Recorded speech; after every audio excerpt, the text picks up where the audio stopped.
Hi, today we're going to talk about GrubHub and DoorDash cherry picking. So if you want to know what a cherry picker is, it's not somebody that picks the cherries off of the trees. It's about somebody who picks the proverbial cherries off of the proverbial tree. Stick with us.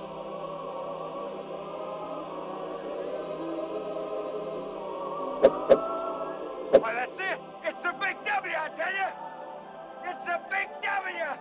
Now, GrubHub will put you in one of three categories, which are called your program level.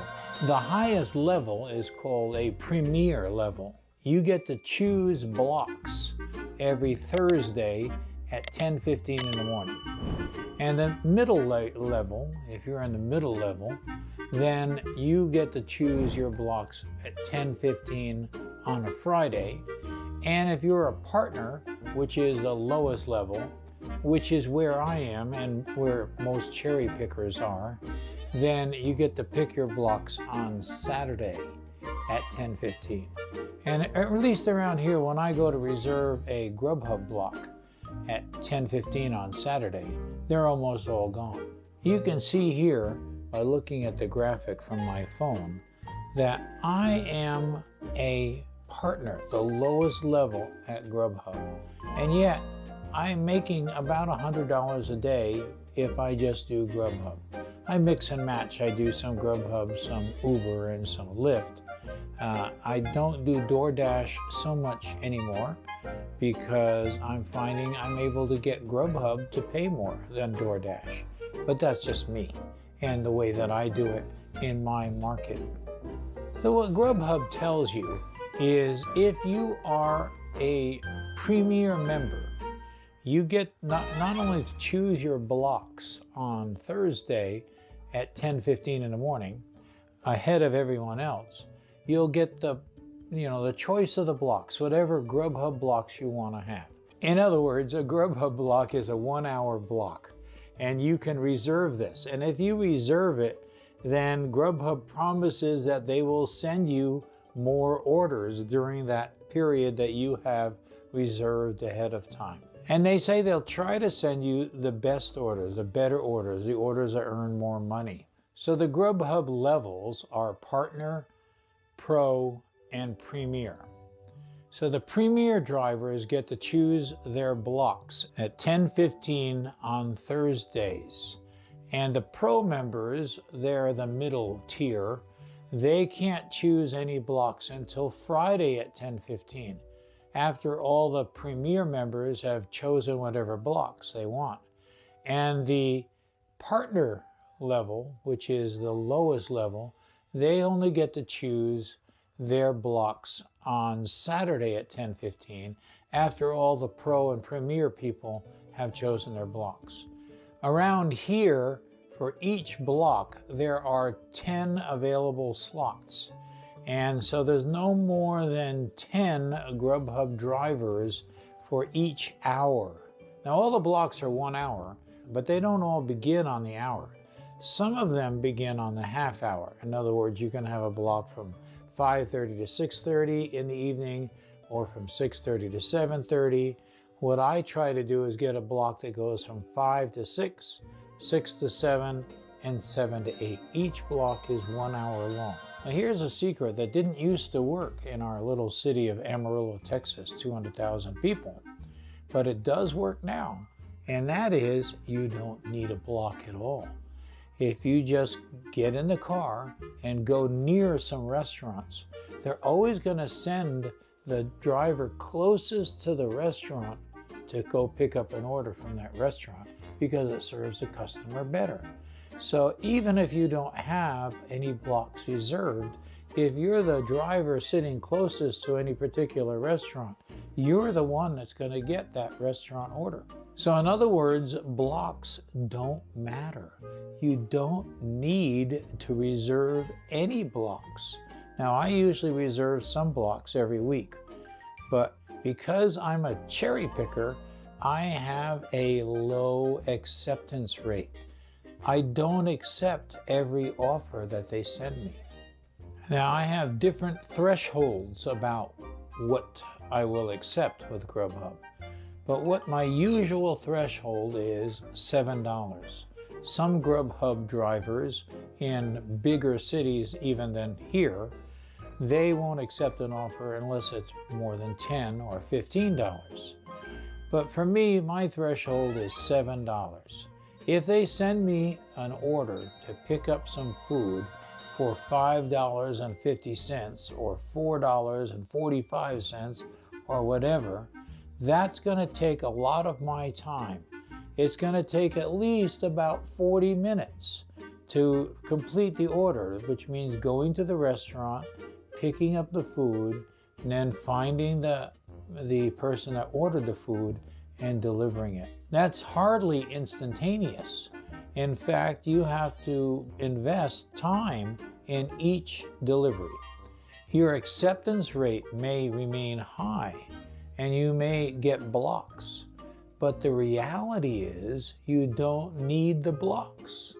What a cherry picker is someone that picks their better offers and rejects all of the lesser paying offers. And that's called cherry picking. You don't know how many times I've been sitting waiting for an offer to come in, and an offer will come in for $4 or even $6 or even $6.50, but because it's below my $7 self-imposed limit, I won't accept it. This means my acceptance rate is quite low. In fact, look here, this is showing you what my acceptance rate is. You can see that I have a high attendance rate. This means any blocks that I have reserved, I attend them. I turn the app on every time. So I have a 100% attendance rate. Then they like it when you keep your, excuse the camera wiggling, my cat is running around, bumping the tripod. I got two cats running around here. Come here, you. This is Rocky. He was a stray cat that one winter, just before a big winter snowstorm. Just a little kitten was meowing outside our front door, and we couldn't chase him away, and we didn't know where he came from, and we knew if we chased him away because a snowstorm was coming, he was probably going to die. So we accepted this little guy in here, and he's a very mischievous little cat. His name is Rocky. So a lot of times I have been given an offer and I have refused it and then immediately sent a better offer. In the app, it also will show you how many miles you have to drive. Now, these miles that you have to drive do not include the mileage that you're driving from where you are to the restaurant. It only includes the mileage from the restaurant to the customer. A cherry picker is going to take all those things into consideration. They're going to look at the offer. They're going to also look at the number of miles that they're going to have to drive. And they're going to decide whether they want to accept that offer or not. So I'll get an offer, say, for $6.50. And then I have an option. So first of all, there's an option to view the offer. So I'll view it. Then after viewing it, I can accept or reject. There's two buttons to push on the phone. So if it's under 7, that's just me. Some people go higher. If it's under 7, I press reject. And then it asks, what's the reason you're rejecting? And there's a whole list of reasons that come up on the screen. You just have to tap one. The one that I tap is the offer is just too low. And that's the reason I give. This is my other animal. This is Skipper.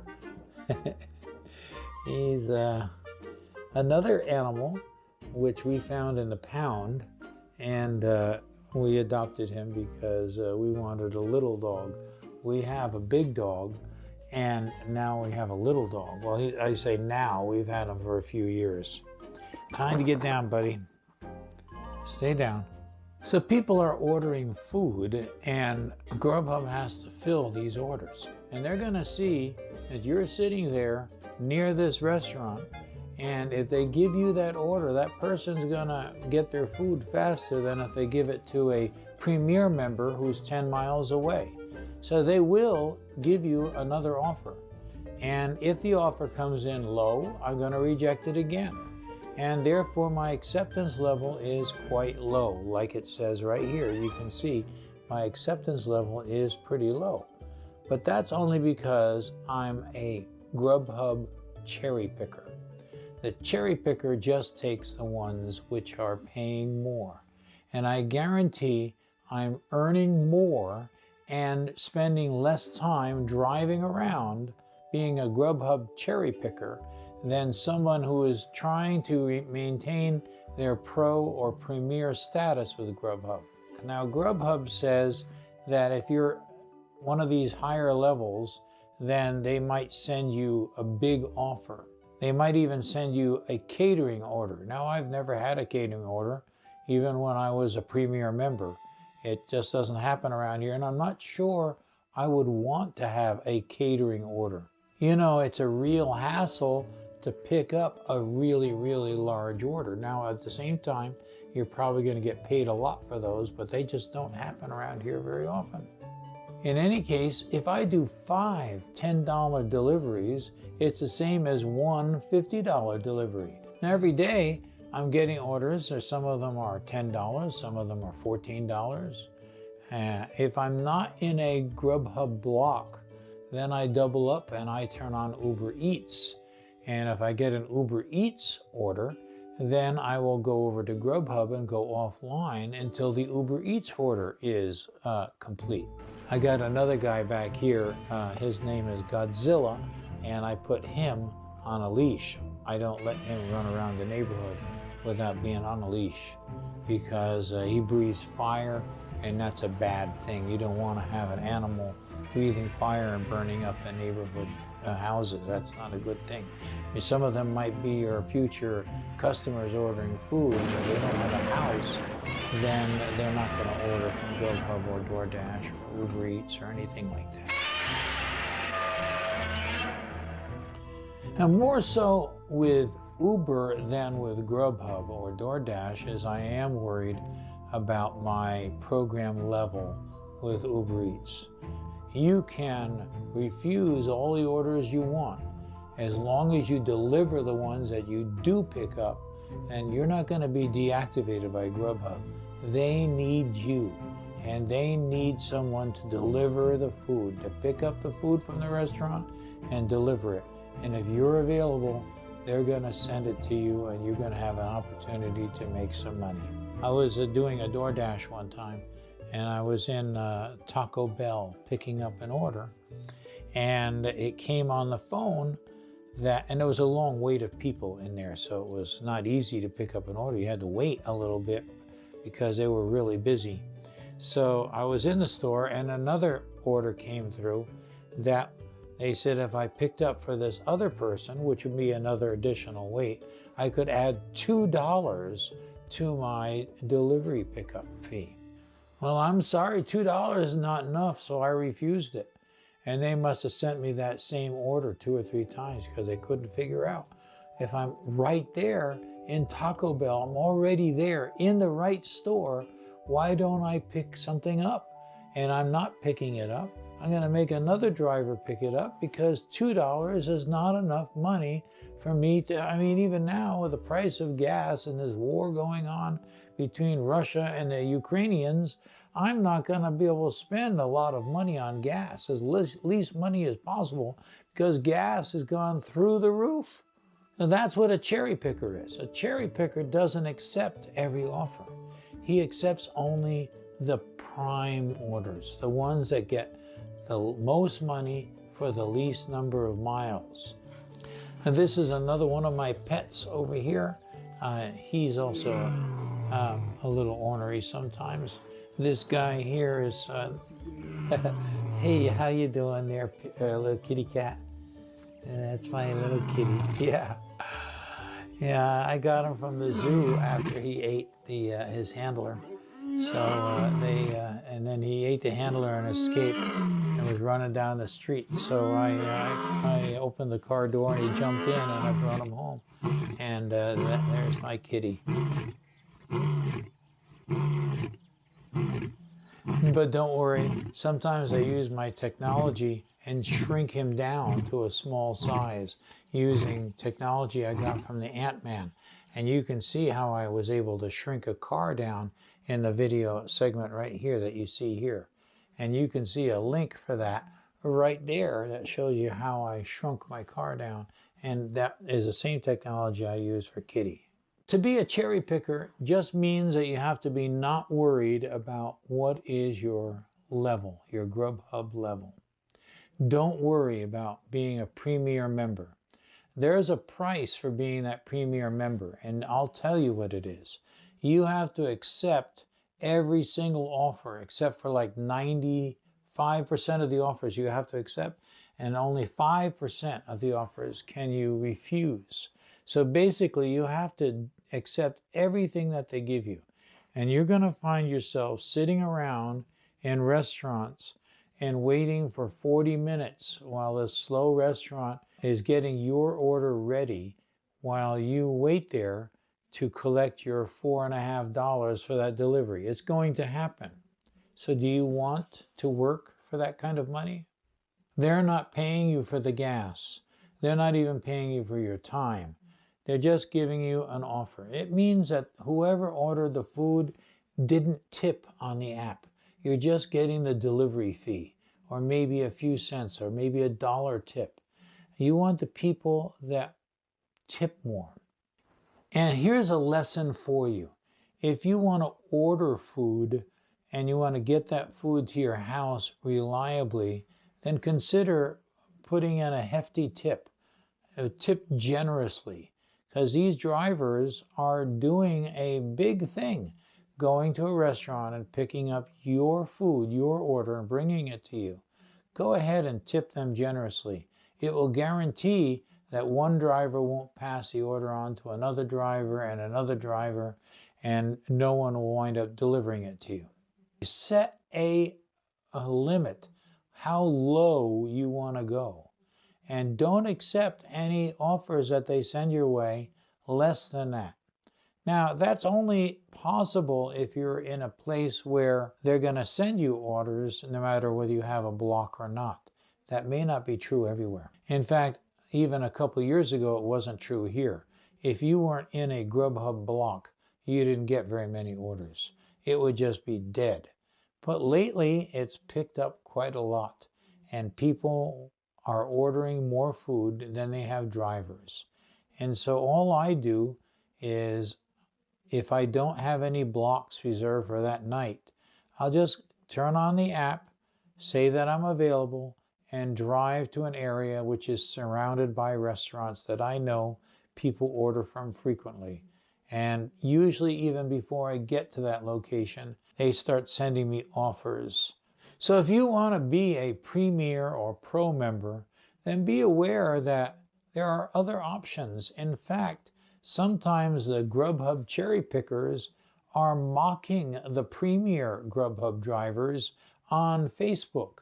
There is even a Facebook group called GrubHub Cherry Pickers. And in there they chuckle about, oh, I saw some Premier members in a restaurant today. You could tell they were Premier members just by the way they're behaving, because an experienced GrubHubber isn't going to be waiting around for 40 minutes for pick up a $5 offer. He's going to make sure that offer is a lot more money, and he's going to do it from restaurants that he knows he won't have to wait a lot for. After a while, you get to know your restaurants too. And there's a few restaurants that I just don't like to pick from anymore. And so when I refuse an offer, one of the options that GrubHub gives me for a reason to select why I rejected the offer is I just don't like to pick up from this restaurant. There's one restaurant that I have here locally. It's a small Mexican restaurant. You walk in there and they just have like kitchen tables and small chairs. It's kind of crowded. And when you go in there, it's really crowded. There's not really many places for you to wait. And you have to wait at least 40 minutes to get an offer. So even if the offer comes in and it says it's like $10, if it's from that particular restaurant, I generally will refuse that, because I know that I'm just going to be wasting a lot of time. I could do 2 $8 offers in the time that it took me to do that one $10 offer. So I cherry pick. So sometimes a cherry picker may choose which restaurants they don't want to deliver from. Some cherry pickers also choose not to do any delivery that they have to order and pay for. Now with me, it depends. If I have to order and pay from a restaurant like Wendy's or Whataburger or Raising Cane's, which is a chicken place, some kind of fast food or a chicken place, I'll accept those because it doesn't take very long to do that. It's not a big deal. I usually just go stay in the drive-thru, and when I get up to the window, I read to them what the phone says what the customer wants, and they tell me how much the bill is. And when I get to the window, I pull out my GrubHub card, and then I pay for the order, and then I just take a picture of the receipt for GrubHub, and then say that I've got the order. See, GrubHub sends you these cards, and with this card is what you do to pay for some orders. But a lot of times, if it's a proper restaurant, you have to go and call ahead. And then you call ahead, and then you're waiting for 10 minutes for them to answer the phone. No way, I'm not going to do that. Nor am I going to drive there and go into the restaurant, place an order, and then wait for 15 or 20 minutes or half an hour to complete my order. Now, that's a waste of my time. So the end result is very pleasant. I don't go to places it's going to take a long time. And if I wind up in a place where it takes a long time, there's an option at the bottom of the screen in GrubHub after you click arrived and you're waiting at the restaurant, and you see there's a long line. They tell you it's going to be a half an hour or 20 minutes even. You can click there's a problem at the bottom of the screen. And when you click there's a problem, one of the options is the order is not complete. The restaurant didn't start until I arrived, or the restaurant is very busy, whatever it is. And then it asks you to select how much time to increase. In other words, they're going to tell the passenger that the order is running a little late. So you have an option 10 to 20 minutes, 20 to 30 minutes, 30 to 40 minutes. I usually just select 10 to 20 minutes. Sometimes I can see it's going to be 20 to 30 minutes. Anyway, whichever one you select, then you press the button, and GrubHub is going to ask you, do you want to stay for this order or do you want to reject the order? So if you click to stay for the order, then you just wait. You just continue the wait.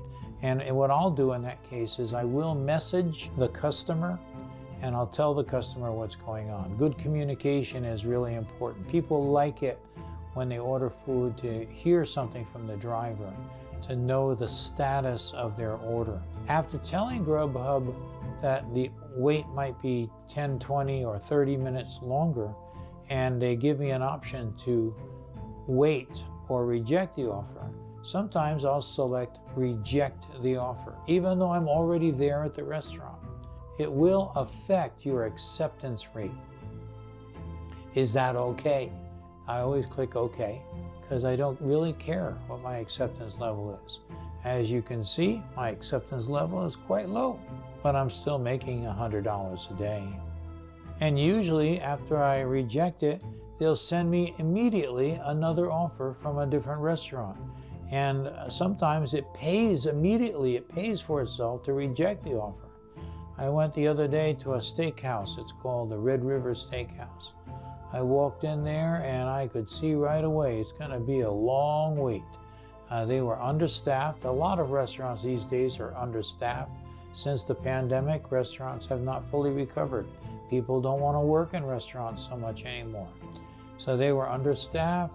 There was lots and lots of people there, and there were lots of delivery drivers waiting there. And I walked in there and I could see this is not a good situation. I don't want to wait here. There's no social distancing. I'm wearing a mask. Most people aren't wearing a mask anymore. But I wear a mask because GrubHub tells me to wear a mask. Uber tells me to wear a mask, and Lyft tells me to wear a mask, and they give me money, so I wear a mask. Even though I had COVID and I have been vaccinated fully. So that's what a GrubHub cherry picker is.